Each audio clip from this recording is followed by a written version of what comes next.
আজকে হচ্ছে জামাই ষষ্ঠী। জামাই ষষ্ঠীর অনুষ্ঠান কিছুক্ষণের মধ্যেই শুরু হতে চলেছে। তো আমি আমার মায়ের জন্য জামাই ষষ্ঠীর অনুষ্ঠানের একটা থালা সাজিয়ে রেখেছি, তো আপনাদের সাথে সেটা শেয়ার করছি। আপনারাও ঠিক এইভাবে জামাই ষষ্ঠীর থালা সাজিয়ে নিতে পারেন খুব সহজ পদ্ধতিতে। ঠাকুমা বা দিদিমার আমল থেকে ষষ্ঠী পুজোর নিয়ম কী আছে সেটা তো এখন জানাই যায় না, কিন্তু ইউটিউব ঘাঁটলে অনেক রকম রিচুয়াল দেখা যায়, তো আমরা কনফিউজ হয়ে যাই যে কোনটা ফলো করব। তো আমাদের বাড়িতে যেভাবে জামাই ষষ্ঠীর অনুষ্ঠান প্রতি বছর হয়ে থাকে, এটাই আমি আপনাদের সাথে শেয়ার করছি।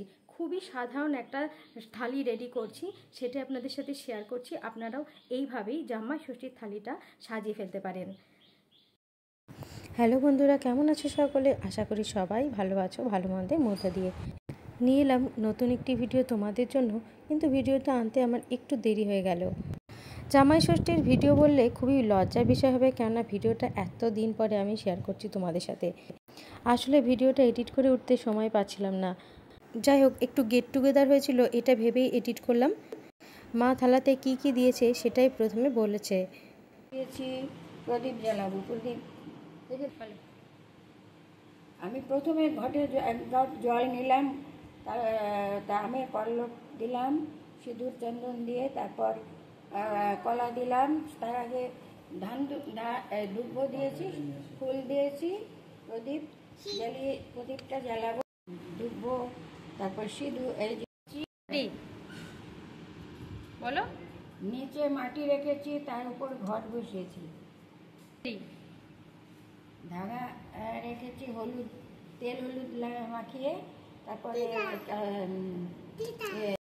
যাই হোক, প্রথমবার ক্যামেরার সামনে মাকে কিছু বলতে বলেছিলাম বলে ভালো করে বলতে পারছিল না, তাতে কোনো অসুবিধা নেই, আপনারা একটু দেখে নিন। তাও আমি একবার বলেই দিচ্ছি, একটা থালার মধ্যে মাটি রাখতে হবে, জলপূর্ণ ঘট রাখতে হবে, সিঁদুর আর চন্দনের ফোঁটা দিতে হবে, আমের পল্লব নিতে হবে, সিঁদুর চন্দনের ফোঁটা দিতে হবে, অবশ্যই লাগবে ধান আর দুব্ব, আর পানটাও কিন্তু খুব শুভ। একটা প্রদীপ জ্বালিয়ে রাখতে হবে, ধূপকাঠিও জ্বালিয়ে নিতে পারেন। একটা ছোট্ট বাটিতে চন্দন, একটা ছোট্ট বাটিতে অল্প একটু সিঁদুর রাখতে হবে, একটা ধাগাও রাখতে হয় হলুদ লাল রঙের।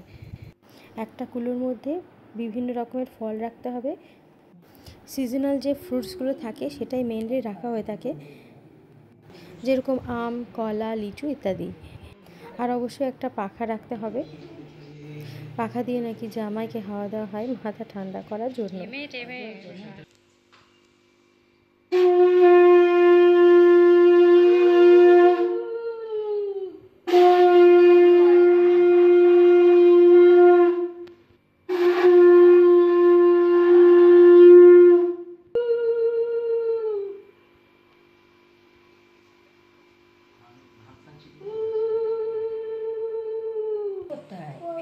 এখানে পরে এখানে পায়ে পড়াবো। আমি আরেকটা কিনে দেবো। না না,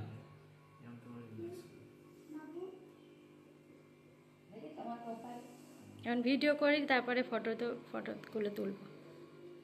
এখানে একটা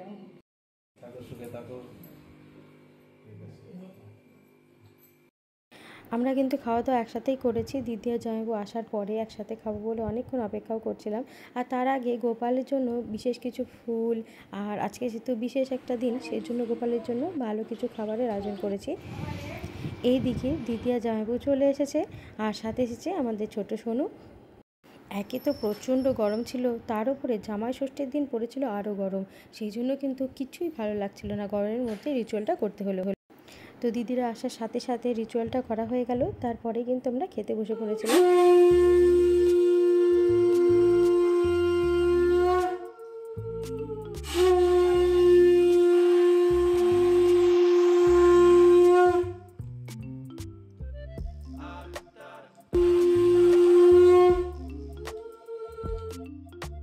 শঙ্খটা বাবা ভালোই বাজাচ্ছিল, কিন্তু আমরা কিন্তু কেউই ভালো মতন উলু দিতে পারি না। আমি তো উলু দিতেই পারি না, সেই জন্য উলুটা আমরা কেউ দিতে পারলাম না। মোটামুটি পুজো এবং পুজোর গোছানোর সমস্ত কাজকর্ম করতে পারলেও উলু আমি দিতে আজও পারলাম না। এটা আমার কিন্তু খুবই দুঃখ লাগে যে কেন পারি না। আগে যখন দিদিমা ছিল তখন কিন্তু দিদিমা বাবাকে জামাই ষষ্ঠী খাওয়াতো। আমার মনে হয় বাবা সেই জিনিসগুলো এখন বড্ড মিস করে। এখানে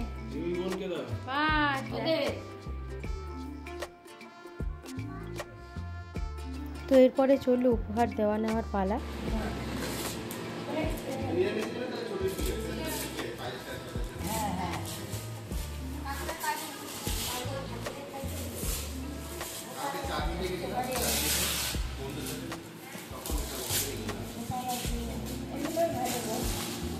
অনেক দিন থেকে মার প্রিয় জিনিস, তোমার ভালো জিনিস, হ্যাঁ পছন্দের আর কাজে ঠাকুর ঘরে লাগে, ওই ভোগ টোগ করে। ভোগ করি, তারপরে এদিকে আদুর বাবা মিষ্টি আনতে গেছিলো ভূষণ থেকে। অপেক্ষায় ছিলাম আমি অনেকক্ষণ ধরে একসাথে খেতে বসবো, আর বেলা গড়িয়ে প্রায় 3টে বেজে গেল। ওই একই খাওয়া দাওয়া, আর কি বলবো এতদিন পরে। মাছটা বিশেষ খেতে ভালো লাগে, সেই জন্য ইলিশ মাছই এনেছিল বাবা। আর হয়েছিল খাসির মাংস। সকালের খাবারে ছিল লুচি আর সিম্পল আলুর তরকারি আর মিষ্টি।